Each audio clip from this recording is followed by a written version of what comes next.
Hey everyone, and welcome to the Workiz Academy, where we'll be going over the different aspects of the product.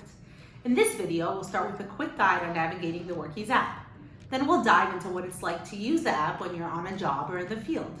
First, we're going to complete the sign-up process through the Workiz invitation that we got in our email. So I'm going to click on Join the Team, and then I'll add a password. Great. Now I'm in and I have to download the app. So I'm going to choose either Google Play or App Store depending on the kind of phone I have. And I'm just going to click download. Great. Now that my app is downloaded, I'm going to go ahead and open it.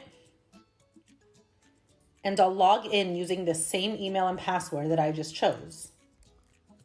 Great. Now I'm in.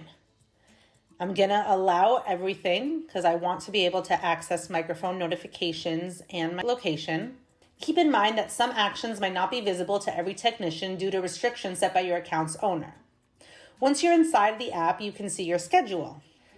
Here you can see open jobs assigned to you by their scheduled dates. On the bottom of the page, you can see your menu. The Messages tab shows messages between you and the main office or your assigned clients. Clients shows a list of the business's clients with their contact information. Timesheets lets you see your track time and can be viewed by day, week, or month. Through the Calls tab, Workiz lets you make and track calls using the business's phone number instead of using your own personal phone. Now let's go back and click on one of the jobs to see how it works. On the top, I can see the job's location on a map. Under the map are some common actions for updating this job.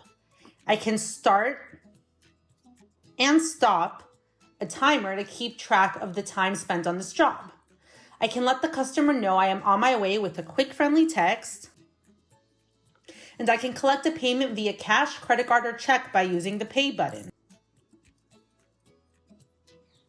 I can quickly add a note.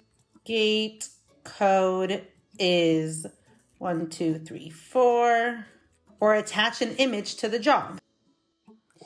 This is the job status.